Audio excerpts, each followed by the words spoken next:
friends, as usual, I'm back with one of this question which I get asked many times.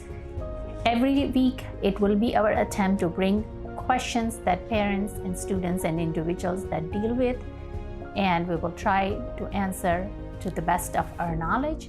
If you have not subscribed to our channel, please click subscribe and click the icon button so that when we put any new videos, you get notified immediately. The link will be posted in the below description, so do not forget to subscribe. So today's question, I read this question on Washington Post and I will read the question. This is how it goes. My third grader gets distracted during the online classes.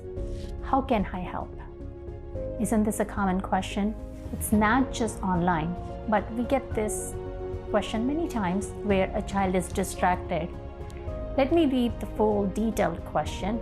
This is how it goes. It was one of the parents who wrote, my third grader spends much of her class time watching videos or going to other websites rather than paying attention in class.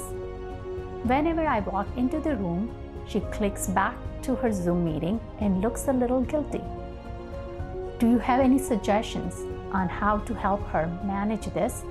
And how can I react effectively? So as I read through these questions, there were a few things came into mind. There are two angles. One is from a parent's perspective and a child's perspective.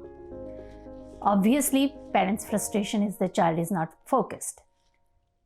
When we are looking at an attention issue, there are a few things to consider. When I'm looking at somebody and it seems like I'm focusing on it, does it mean I'm concentrating? That is the one question we need to ask ourselves. To me, an attention is when you are physically and mentally engaged into an activity. Excuse me. When you are doing that, you have given your 100%. A child could be staring at a computer screen but may not be present. But it will give a parent a look that my child is focused, but that may not necessarily be true. To find out why the child is not 100% engaged, we need to find out if the child really enjoys the activity. Many times, if a child is not enjoying the activities or they are not fully understanding or grasping, they will not be focused in class, whether that be online or in person or any other activities that they are working on. So first we have to find out the root cause why the child is not enjoying the activity. Sometimes the school is going too fast. It is not at a child's level. So if that is the case, talk to the teacher and find out if the child is falling behind, or it might be the situation where the child is advanced and what is being taught in school is really too easy and it's not engaging. Many times we feel as a parent that when we put a child in front of a Zoom session or with a teacher on online classes, the child will focus and pay attention. But the fact of the matter is, that's really not true. The child loses focus and we need to be around as a parent. When children are young, their attention span is very little. The slightest thing will distract them. If somebody is walking around or there is a noise going on in the kitchen, it will distract the child will lose attention, they would want to know what all is going on. So to develop that focus and attention, we as parents have to make sure that their surrounding is conducive to that study. We need to be alert that their classes is going on. We need to frequently check on them to make sure that they develop that attention. And this is something we don't have to do it forever until they develop the maturity and until they develop the study habits. Until that point, we have to administer this kind of discipline with the children. The parent also mentioned that the child has anger issue.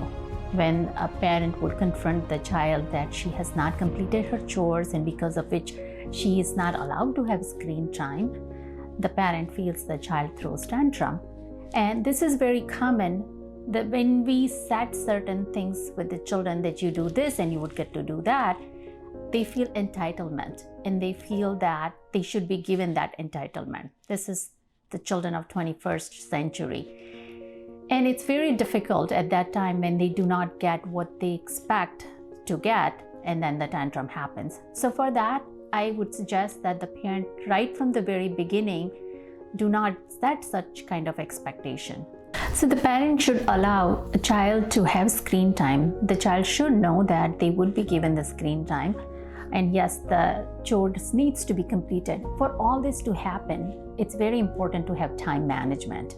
And it's not easy for an 8-year-old to have their own calendar. So the parent would have to help the child set certain time routine. For example, they would say, you have 30 minutes to accomplish a task. And there should be a timer put in front of a student. And you start a timer, and that timer which is ticking, not just the timer that's on iPhone, but the timer which is ticking, which is a constant reminder to a child that they are on a task and they need to be accomplished within that time frame. This is just work in progress. It's not going to happen overnight. But in order for it to be successful, the parent really need to be consistent on developing this technique where the child is accomplishing tasks within certain amount of time. And then start with this lesser task, just maybe 4 or 5 tasks, and then child is rewarded with their screen time. When this happens, when they are able to establish this for 2 or 3 weeks, then go on from 3 tasks to 4 tasks, and bit by bit build up the student's discipline in this manner. When that happens, when that reward happens, the child also feel that sense of accomplishment. With that, the tantrum of anger is going to diminish as the time goes, because now they will feel that they're being appreciated for the task that they are accomplishing. It's very important for, irrespective of the age, but every human to feel appreciated for the task that they are doing. Parent has also mentioned that there are 2 other younger children in the home. And being a parent myself, I know this is not easy when you have younger children in the home and then there is an older one who is at a school age. And it is our psychology where we many times feel that older student or older child in the home should be more responsible. And sometimes we forget that the older child might be just a 5-year-old, and all of a sudden, just being the eldest in the home, there is just a higher expectation and higher responsibility on those little shoulders. It's very important for us as parents to understand that being an 8-year-old, they are not going to be able to do things on their own. We as parents would need to give that undivided attention to them. Of course, the other 2 children are very, very important. But when an 8-year-old is not getting that undivided attention, it's going to show up in their behavior in other ways. Find the times when the other 2 children are maybe taking a nap or they are busy playing something. At that time, sit down with maybe an 8-year-old, read a story. Just read a story to just that one child and not the entire whole family, just so that that child feels that this is my and mom's time or my and dad's time. And that time, that bonding is very, very important. Once you start doing that, it doesn't need to be half an hour. It can be as little as 10 minutes. But at that 10 minutes, it's just time for that child and that parent. And when you continuously doing this, the child won't crave for that attention because they know they are getting that attention. They are getting that love and affection of that parent. And with that, what you would see is that child will even more shower love to their other siblings, because now they feel loved. And once you feel loved, you want to share that feelings with others. So overall, the home environment will also become more calm and more happy. Wish you all the best. Hope you all find answers and something helpful from this video. Thank you.